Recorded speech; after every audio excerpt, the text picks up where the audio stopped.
mais ndëgg sërëx bi nag moom yëfu cuune da cee am xamul tax yëfu cuune am ci. mais aussi il n'a pas été vigilant aussi Dame Mbodj loolu moom il faut que aussi ñu nangu ko aussi. may ma rek ma ñëw jàpp loolu ñi koy wax ñëpp dañuy wax rek loo xam teguñu dara ci li ñuy wax dañuy wax noonu rek waru foon a dem mi ngi mel ni man. tey jii mais mais loolu ay wax la mi ngi mel ni tey jii man ma demoon ci Mayga reer fa ñu ma noo Dame Mbodj ak dayoo bi nga am wuroo reere ci Mayga il faut que les gens arrêtent. su ma yorul xaalis sama poche damay dem ci Mayga reer fa donc loolu waxu caaxaan la ñi koy wax yëpp naan Ousmane Sonko wut a dem ci ay salon de massage mais c'est quoi ça mais soyons sérieux moom yorul xaalis dañ koo dàq yorutul xaalis moom bu demee ci salon boo xam ne benn kiné bi ngeen wax comme yéen wax na dem ci kiné sénégalais yi koy wax na dem ci benn kiné moo gënoon kiné yi ay 200 000 moom mooy coût yi. ay 150 000 les privés. waaw mais moom laa lay wax mais am na ñu nekk dans le public aussi. dans le public. ñun ñëpp ñoo xam ne bu doon looloo yow mi ak man ak sama man sax sama doom nekkul ci privé mais ñu bëri ci ñun suñu doom ci privé bi lañ nekk te public baa ngi fi donc il faut que les gens arrêtent ku ne xam na li xew ci publicu Sénégal muy santé publique bi ba am na problème baaxul ñëpp xam nañ ko ñëpp xam nañ ni fii ñi fi am moyen kenn du fajoo ci public ñi fi am moyen ku néew Sénégal kenn ñu ci ëpp ñoom sax ñiy sàcc suñu xaalis ca bitim réew la ñuy fajoo ji donc man li ma bëgg ñu wax foofu mooy que ne Ousmane Sonko dañ koo dàq DGID amatul salaire. day takkale non attends rek c'est important non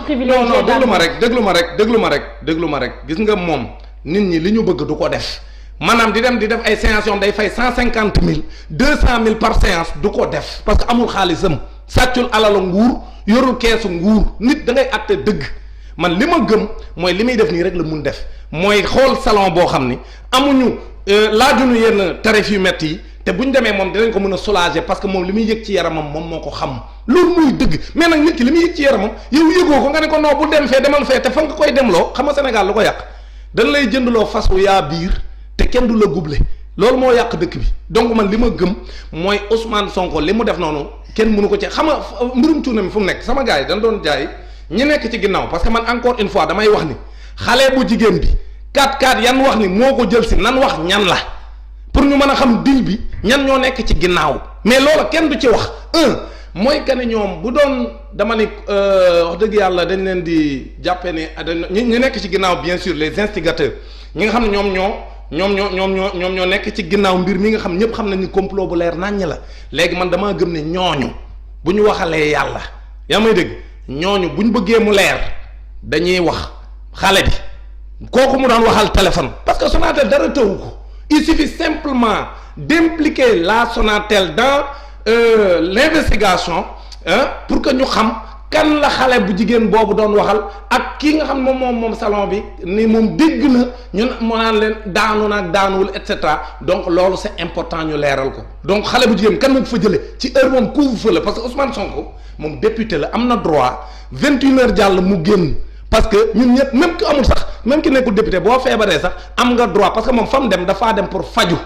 na sénégalais yi leer ne Ousmane Sonko ci li mu wax te man gëm naa ko demu fa woon pour bànneex dafaa dem parce que daa sentir ay douleur lombaire maanaam ci ndoddam wala ginnaawam fa la sentir ay métit mu dem pour soulager wu kooku dafa dem pour faju te kuy faju même boo nekkul député ci biir couvre-feu bi am nga droit soo feebaree nga jël taxi sa buntu kër daal di jubal hôpital su la policier yi ci mbedd mi laa jëngal leen man damaa feebar damay dem hôpital Aztec nag ab député donc Ousmane Sonko moom am na droit génn guddi loolu c'est important pour nit ñi xam ko beneen bi surtout que daf feebar te ku feebar am nga droit génn beneen bi mooy que ni moom ñoom bi coow li amee mais ndaw si nga xam moom salon bi lu mu wax nee na man xamawuma Ousmane Sonko ak ñàkk fayda yàgg na faa ñëw bu ñëwee du summeeku lu dul ginnaawam lañ koy maaseel mosuñu ko maaseel lu dul ginnaawam loolu dëggal na li Sonko wax ne depuis 2007 dama am ay problème lombaire sama ginnaaw day metti loolu moo tax may dem di soulager wu te wax na ne médecin yi mu cité ñi ngi Sénégal wax na ñoom ñoo koy suivre wax na ay cabinet yu mu jaar avant muy dem ci salon bii kon nañ bàyyi ruube bi te wax dëgg parce que gis nga nit lu metti waxal dëgg te yàlla tax man li ma gëm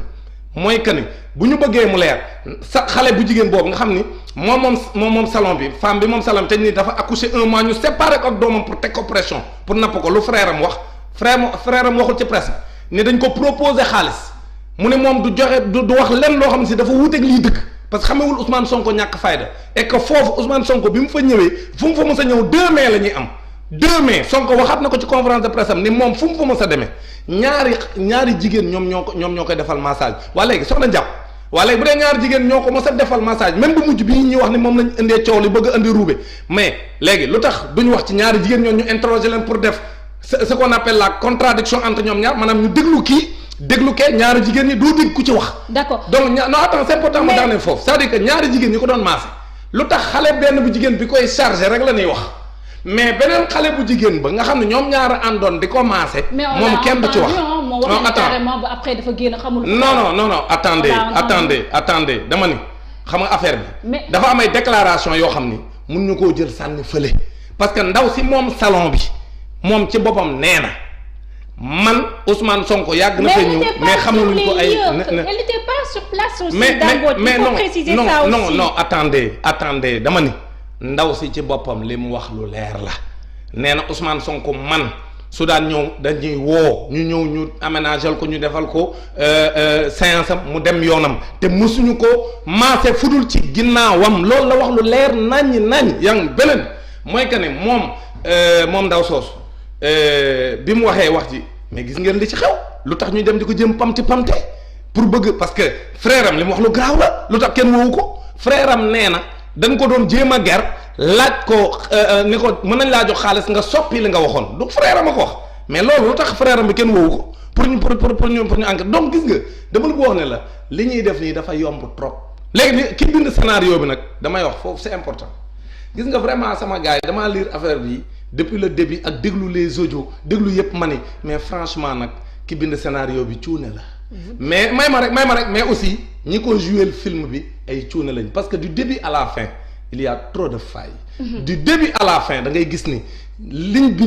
bindal ko ñi ko doon def lañ leen bindal baaxul nañ ko defee baaxul ña koy def aayuñu loolu lépp nag xam nga lu ma ciy gisee mooy Ousmane Sonko na sant yàlla man li moo ko doon digal tey dama naan ko dellool Ziguinchor nga toog ak sa yaay nga santaat bu baax yàlla subhaanahu wa taala ni alhamdulillahi rabbil alamin santaat yaayam parce que leer na ma ne maire bi ku liggéeyal borom këram la parce que Ousmane Sonko tey tuuma bi bu fekkoonte ni c'était pas un mensonge cousu sur un fil blanc mais ce serait extrêmement grave pour lui mais heureusement pour Ousmane Sonko parce que lii man sax maa ngi dégg ne avocat de l'autre côté bi benn avocat nangu koo plaider mais mënuñu plaider parce que lii loo fay plaider c'est-à-dire que tout est clair que lii ay affaire u tappale la affaire u caaxaan la affaire u éliminer candidat boo tiit la loolu ku ko waxul da ngay wax leneen te man du ma gis dëgg di wër-wëral damay jaar ci digg bi wax ni lii mooy dëgg léegi nag man j'en profite pour dire à monsieur le procureur de la République que waay bu ko kenn dugal ci yëfu caaxaan nii waay franchement man su ma sañoon non c'est important jàpp laay daaneel su ma sañoon non mais foofu c'est important moo ko su ma sañoon très sincèrement le procureur de la République bu ko kenn dégg ci yëfi caaxaan yi bu ko kenn dégg ci waxi Balla Pouye parce que procureur du caaxaan man dama jàpp ne lii woo ci doomu jàmbur sax wax dëgg yàlla pour un procureur de la République man pour man waru ko def te loolu wax dëgg yàlla su ma sañoon ñun parce que le procureur ñun la fi nekkal ñun askan wi te boo laajee askanu Sénégal gépp dañ naan la lii yëfu caaxaan la kenn gëmu ko lu dul éliminer seen adversaire politique moo leen ci dugal kon nag man jàpp naa ne man très sincèrement si on rend vraiment la justice pour le peuple man gëm naa ne lii moom kenn warul a xalaat naan sax dañ koy instruire di avancer. D'accord. Voilà.